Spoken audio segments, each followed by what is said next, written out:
What's up, everybody, and welcome to episode 217 of Standing Out. I'm Trey Griggs, founder and CEO of Beta Consulting Group, and your host. And we're so excited that you are here. If you're a tech company, hope you made it over the weekend with everything that happened with SVP, and that everybody out there is doing really well. We got a lot of good shows for you this week. Not only do we have a great show today, and it's a special day, we're going to get to that later, but we got an awesome show on Thursday with Brandon Caldwell of Denim. Next week, Carrie Jablowski of Trucker Tools is going to be on the show, and my friend Jim Round, who's an incredible consultant, a good friend of mine, he's going to be on the show next week as well. So make sure you come back every Tuesday and Thursday, 2 p.m. Central, to catch an episode of Standing Out. Also, don't forget, Friday, we got Word on the Street, and we're going to have a lot of fun this week because my good friend Dawn Salvucci-Favia of Green Screens is on the show because she lost a bet. I just happen to be a fan of the Super Bowl champion Kansas City Chiefs. She's a fan of the second-place Philadelphia Eagles, so she's going to be wearing a Patrick Mahomes jersey for the entire show. So make sure you come out on noon on Friday to catch a Word on the Street with the Street Crew. We're going to talk about all kinds of things in the industry, what's happening right now. Especially with some of the layoffs and the companies going out and just a lot of activity going on. So we have a great show. We'll see you guys on Friday. But today, everybody, we got an awesome show. This guy has been in transportation for a long time. One of his only jobs of his career. He is now the Chief Information Officer over at Echo Global. Everybody give it up for my good friend and golf stud, Zach Jecklin. What's up, buddy? How you doing, man? I'm doing great. How are you doing? Good to see you, man. It's great to be here. Appreciate you. Got the golf clubs in the back, you know? I got one putter in the bag. That's it. I don't have a full set like you.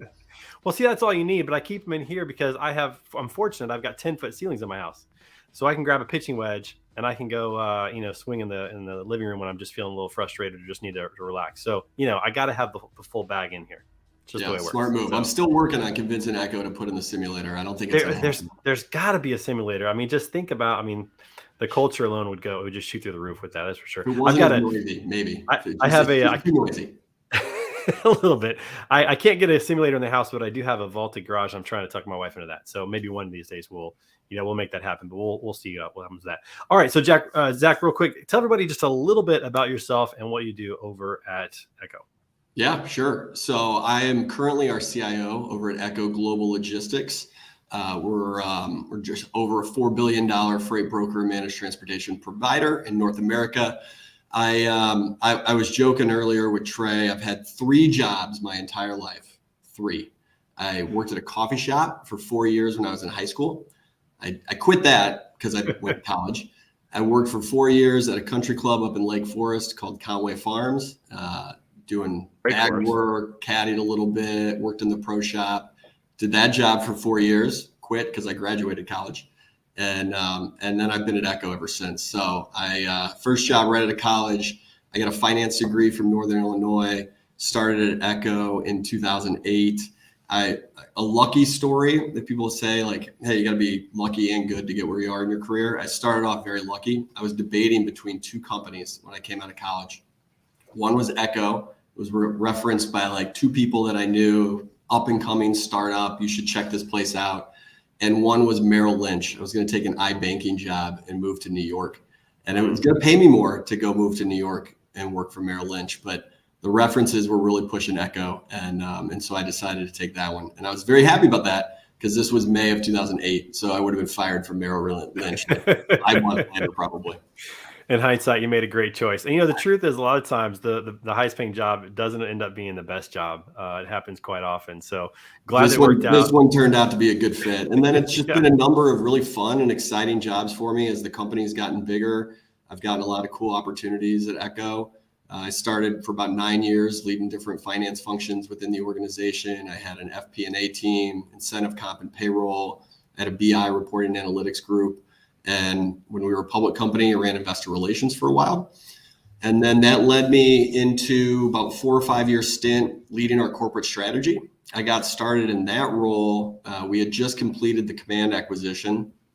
That was our first, what I would call, we'd done 19 acquisitions prior to that, but that one was the first one that was transformative, $550 million business. And the difference with that company was we loved their experience and their technology around truckload. And we had a far superior multimodal experience, but it wasn't one of those companies where we could just say, hey, Command, move on to our technology, or hey, Echo, move on to Commands. We really got to take the best of both worlds approach. We took the experience, the process, the knowledge, and the tech for truckload brokerage from Command, with everything that we had as a $1.2 billion company at Echo, which was exciting. The result of that was a long integration of those two technologies. And so our roadmap and our ability to add feature and functionality outside of that basically went to zero for a little over a year. And so coming out of that, this was when I was still in finance, coming out of that, we saw the opportunity to create a role that basically acted as the intermediary between the business and technology. Really take what we were doing from a strategic roadmap perspective, understanding where the industry was going, what we needed to do as a broker and managed transportation, and apply that to the technology roadmap. And so got really close with the tech team as I was doing that, did a lot of M&A, corporate development work as well. And so it was about 14 months ago, we were looking for a new CIO, and I'd learned and understood enough about the technology group through those last 4 or 5 years that I got placed into this role. And this has been great. It's been a really solid team, tons of really cool technology to get to work on, lots of problems to solve. Got a team of about 225 W-2s and a little over 100 contractors. Yeah. And, the one thing I love about talking to you is I can tell the passion, the excitement that you have for that role. And you just don't see that very often. So I love that whenever I get a chance to talk to you. Backing up a little bit, I mean, it's so hard to integrate two companies. Acquisitions, we're seeing them still happen. We saw, ArcBest and Molo a while back. We see other ones that are taking place where somebody who's really strong in LTL might buy a truckload and try to make them match together. That's just not easy. It's just not an easy task at all. What were some of the things you learned through that process that you guys still employ when you think about, because you build a lot of your own technology and you're still making acquisitions? What did you learn from that you've kept with you? Yeah, I think the one thing to learn is that to listen a lot to the counterparty in that situation, right? We'd done 19 acquisitions prior to that. And in all of those acquisitions, we'd moved them onto our technology platform. The multimodal nature of it was a benefit to these companies. Our processes were generally more buttoned up and automated. And so it would have been very easy to look at Command and say, just move them over to Echo's platform. But we really understood that their processes around truckload brokerage would move us forward in that space in a very meaningful way. And their people and their experience had a really deep background in that space. And so not just going to what we were used to and the normal playbook on that one, I think led to a lot of success because we became a much better overall brokerage because of the way that we integrated those two. Yeah. And it's almost like personal development. If you find yourself being the smartest one in the room and you know it all, like you need to get in a new room. So get in a room where you have to figure out this integration and what's the best has been good for you guys moving forward. One of the things that, and I got a comment on Coleman's comment earlier. He said that ping pong tables and foosball tables are out. Simulators are in. Coleman, I agree 100% with that comment. I want to make sure I address that. Company should definitely get a soundproof room, and get some bar tables in there, get a refrigerator in there, simulators. I feel like we could work it out. Irons only during the day or something like that. I mean, the problems you guys are already solving now, this seems pretty minimal to resolve the sound issue. That seems like that should be pretty simple. So, but had to comment on that. So I want to talk to you about this kind of buy versus build, idea. A lot of freight brokers out there are, they're really probably too small to build, or that's not really what their appetite is. So they have to end up buying, and that's totally fine. But then some brokerages get to a point where they're like, you know what? I think that we could handle building something. How do you guys think about the buy versus build concept? You still build a lot of stuff, but you also use tools in the industry and integrate them in. What's your thought on that? Yeah, I have a general philosophy that's basically I'll buy anything that I don't think can be differentiated from a process standpoint for Echo with reasonable cost or timeline. And so when it comes to our internal processes around moving brokerage or moving managed transportation freight, generally we feel like our processes there are differentiated in some way. And that's the value that we can bring to shippers or carriers. And that's what helps us stand apart from our competitors. And so in most cases there we build, but there are certain areas of transportation and logistics and innovation that's happening in this industry that's either very advanced or it's a very niche focus where we would look at it and say, why would we spend a bunch of money? Somebody's figured that out. Let's go buy it. And so we have a lot of really strong partners. I always use MacroPoint as a great example. Why would we go and try to connect with 100 different ELDs and direct with carriers and try to bring in all the tracking information when I can go to one provider with one API connection and get the same thing? I think of the SMC3 as a very similar option on the LTL side. It's a great partner for us. They've built a lot of cool stuff that why would we go and build it ourselves? So for you guys, it's really like if it's a secret sauce component, you guys are probably going to build it. But if it's a commoditized or something that is a specialty that has already been created, it's like, let's just make this integration work. Let's just connect with them. Yeah, we're going to try to get to market as fast as we can in any piece of technology. And if it's, again, not something that is going to differentiate us from our competitors and there's a good option out there to buy, we'll go buy it. But when it comes to our core TMS, our integrations with our shippers and our carriers, our Echo Ship and Echo Drive platforms, which are the external versions of minor TMSs for those communities, we're building that 100% of the way. Yeah, because I think we've talked about this offline before. It's really about driving business value as a tech organization, and when you think about that, you're the tech arm of Echo, you're working on that aspect of it. How do you think about, is this going to drive business value? How do you evaluate that? What are some thoughts that come into mind when you think about that? Yeah, it's a good question. I mean, first we listen to our customers, and the customers, what they're clamoring for will help us understand what's going to drive value. Because again, it all comes back to that. And when I say customer, for us, it's not just about a shipper, right? Our customers, I have three main customers in our technology organization. We have our shippers, we have our carrier partners, and I've got 3,600 inside, not inside the walls, but virtual employees of Echo that are all using our technology. And so we're constantly, our product organizations and engineering teams are constantly talking and understanding the needs and desires of those groups. We prioritize those on our roadmap based on the most business value that we think is going to come from it, along with the scope of how hard it is to build. And then we get to work. Yeah, I love that. And I think you have to think about what is this actually going to do for our customers. But I love the fact that you think of your internal employees as customers and the carriers and the shippers as well, because they're all needing something from you. And you have to convince all of them to buy into what you're doing, to believe in what you're doing. So I think that's really, really critical. Yeah, when I think about the three main investments that we're making from a technology perspective, I put it into a pretty easy three categories. So one would be our integration organization. So we've got a relatively large integration team at Echo. They're focused on the standard, and complex EDI things from 30 years ago, right? 204s, 210s, 214s. How can we connect to shippers and carriers through EDI to do standard data exchange? That's happening all the time. But there's also a substantial amount of new innovation and new capabilities for integrating via APIs, whether that's to some of these third parties that we talked about, whether that's to carrier aggregators that are out there, or whether that's direct to the shippers and the carriers. The APIs are the way they've been around for a long time, but they're the more likely path to the future. And so we've got strong capabilities there from an API perspective. And so to continue to stay ahead of the game from an integration standpoint, so a lot of money and resource going towards that. I've also got these external platforms. I mentioned them, Echo Ship and Echo Drive.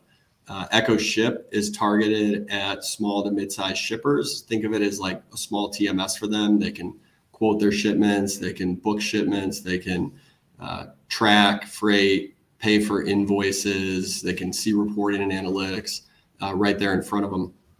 And so that continues to get strong adoption. It takes some of the workload off of the people down on the sales floor from having to reach out and procure every single load.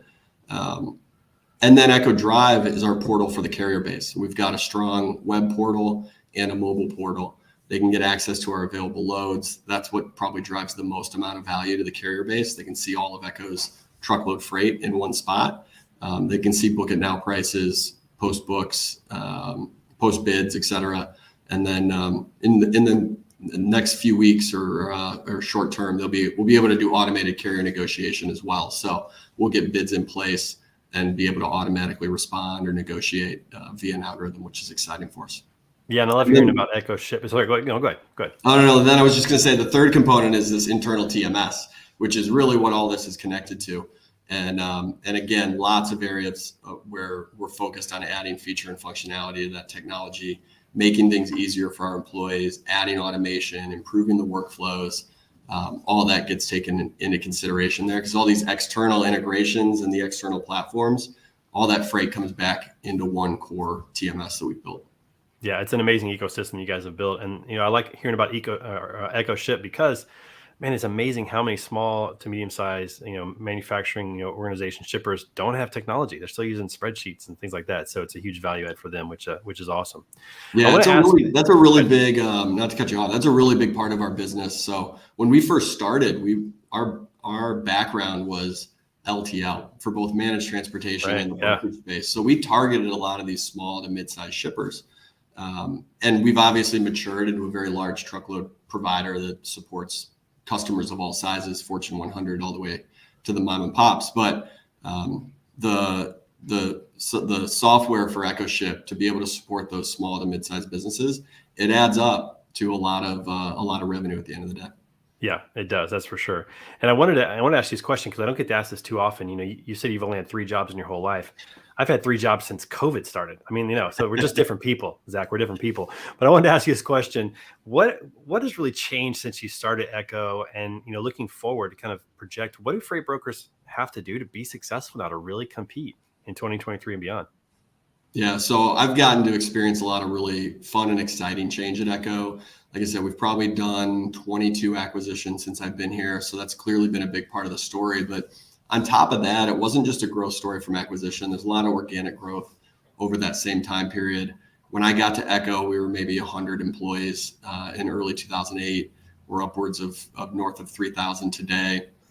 So it's really matured as an organization. But the thing that stayed relatively consistent, which is great, is the same, what I would call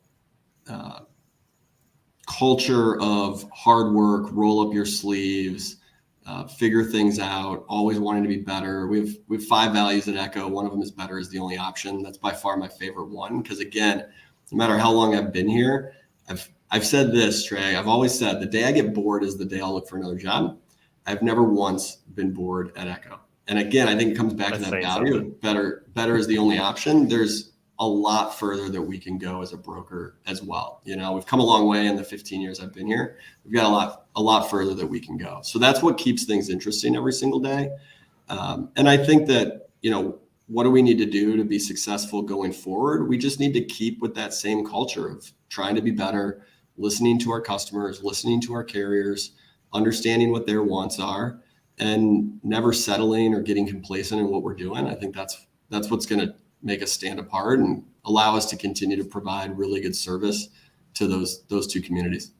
Yeah, and something that you guys do really well is you keep pushing the envelope on technology. And I think that freight brokers have to do that. The ones who aren't at least looking into and learning about and finding out what's out there are eventually going to fall behind because you just can't keep up. If you guys are automating rate quotes, and I know other people are doing that as well, automating bids and those types of things, if you're just doing it manually, it's hard to keep up with that. It's going to be really, really difficult. So I think freight brokers have to take that approach moving forward. And by the way, kudos to Echo for giving you a lot of different jobs to keep you from getting bored. I think great organizations see that. They see somebody that's talented and say, let's make sure we get them involved in other things and keep them excited and all that kind of stuff. So yeah, I've been thankful to find a company like that. I think it's helped. We've had very consistent leadership. We've had very consistent strategy.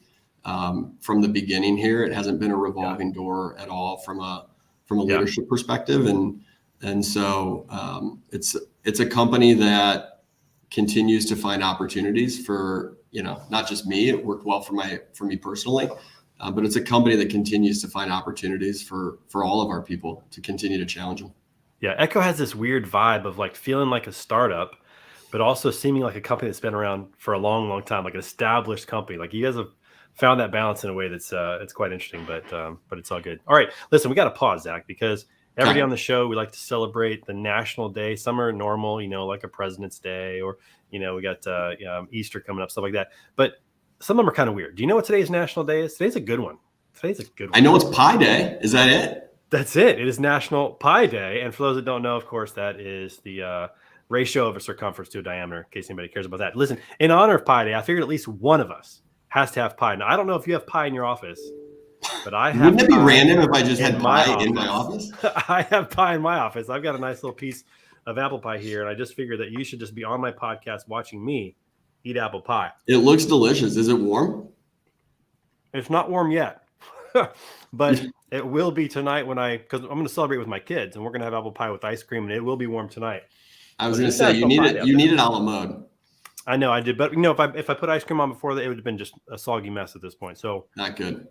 We'll deal with that later. So I read this morning. I don't read a ton of news every morning, but I read the Morning Brew because it's like you get through it in 4 minutes. It's a great news flash.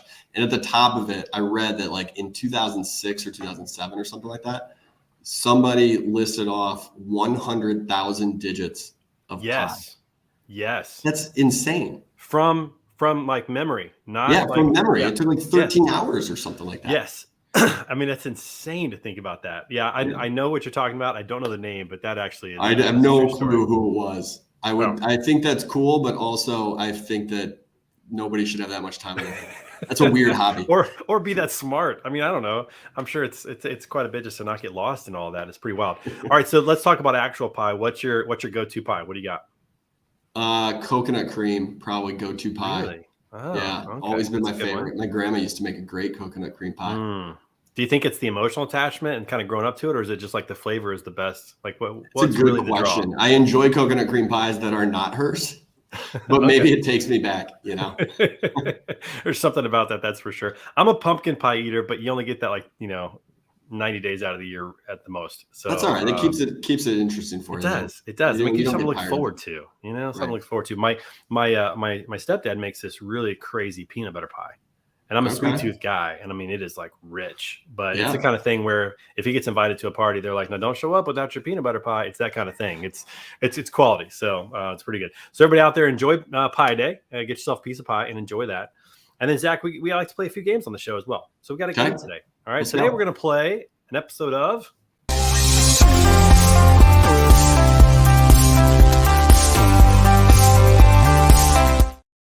Right, it's this or that. It's real simple. It doesn't sound nearly as exciting as what you might think. It's literally 50-50s. We're going to give you two options. You're just going to tell us which one you like.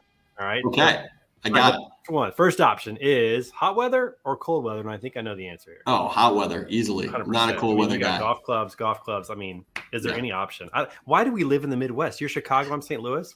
That's the one mistake. If we made 22 degrees when I woke up this morning. I don't know what my problem is. If we've made a mistake in life, Zach, that's the mistake. Right. Cold weather is. All right, so hot weather. We're both hot weather. Absolutely. My wife's cold weather, believe it or not. All right. Next one. Next 50-50 is cupcakes or donuts. Ooh. All right. In today's world, I'm a cupcake. Prior to meeting my wife, I was a donut guy.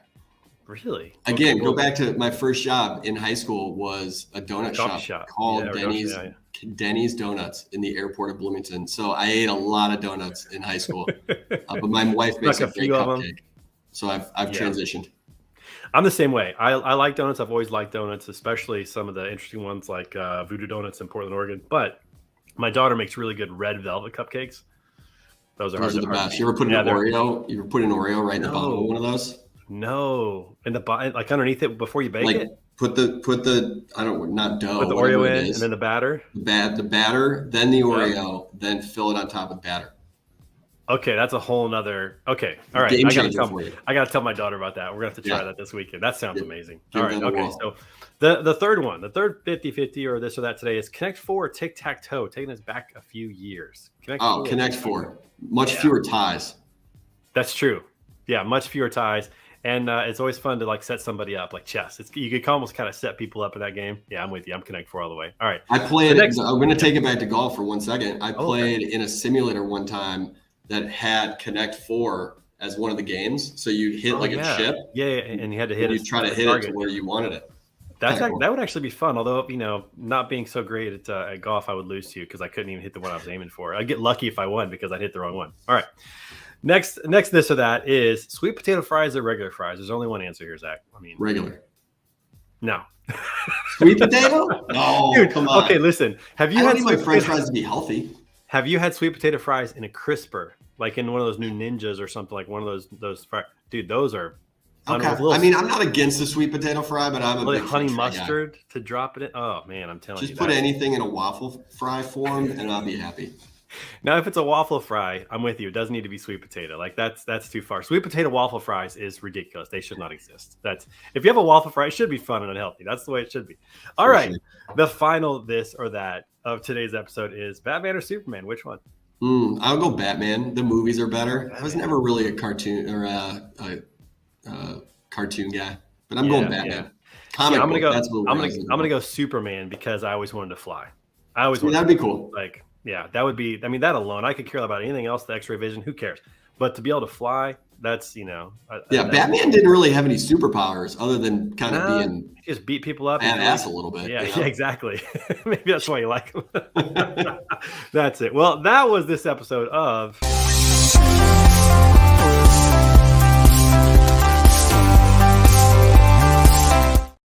All right, Zach. So we got to finish off with this. We cannot have a podcast without talking about your epic golf skills. And I have to jump into this by telling a story. And by the way, somebody has already made the comment that you could be. I think it was James that said you could be a Hall of Fame softball player. So apparently there's some athletic skill over there. I don't know. Maybe there's a story behind that. But anyways, let me just share this story. So the way that we first met was at the Lean Mastermind event. What you don't know is that the year prior to that, at the Lean Mastermind event, my team won the inaugural golf tournament. I was feeling very good about myself. We had a great team. Some of my friends from Responsive. We had a female on our team that was phenomenal. It was a great year. Come back year two, thinking we got a shot to repeat. And here comes this crew from Echo Global Logistics with one Zach Jecklin and company on the team. And I have to say, we did not win 2 years in a row. You guys took it down. And that's when I learned that you got a little game, my friend. You're still playing competitively. Talk a little bit about your competitive adventures. You still play a decent season in the summer of events, right? I try to, yeah. I mean, whenever I can afford to sneak away occasionally from the job and go play a little bit. So I grew up playing golf, loved the sport, played at Northern Illinois, which was great. And the thing I love most about golf is it's got to be one of the only sports out there where it doesn't matter your age, you can go find fun competitive golf. Whether you're like a good stick or not, that's one thing. But even with handicaps, like you go play a 40 handicap tomorrow, we could have a good match. It could be a competitive match. That's right. It'd be a competitive match, which would be a blast. But yeah, I still try to play. Illinois has got some good amateur tournaments. I'll try for some USGA events every now and then. Those are harder to qualify for, but I've been lucky. I played in a US 4-ball out at Chambers Bay in 2021, which was a blast. Yeah. And I played in the US Mid-Am in Denver in 2019. Nice. And a sad story, I was first alternate for the U.S. Mid-Am last year up at Erin Hills. Yeah. And when I say first, I mean you win. Next guy in. I was on the range for 8 hours waiting for somebody to drop out, and nobody dropped out. So I just got a really good practice session in. That was it. Yeah. Well, 8 hours. If you had gone, you wouldn't have been worth anything if you were hitting balls that long on the range. That's a lot of breaks here and there. That's a lot of time on the range. But no, that's impressive. Yeah, being first alternate is pretty rough. But okay, so in the last 2 or 3 years, what's been your lowest handicap so far? Oh, I've been I'm like a +2.5 right now, so a little better than scratch. The best it's been is a +3.5. Yeah. Which I know people play with you and they think, dude, you played pro, or have you ever thought about playing pro? I bet you get that question a lot. I do get the question a lot. People do not understand.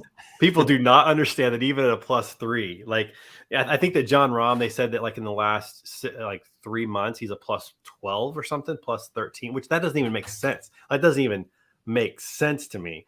But so you're 10 shots behind essentially a John Rahm. Like people don't per round. I didn't even coming out of college, I didn't even consider it. I was like, let me go find a real job because I'm not going to make it at this sport.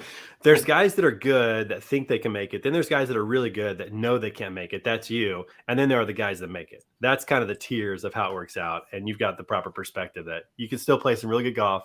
You can still have a lot of fun, but it's like a whole. Once I found that perspective too, I think it's been more fun than ever. And to be honest, I probably play better now knowing that it's just for fun and competitive spirit and all that than I did in college when I was grinding it out every day.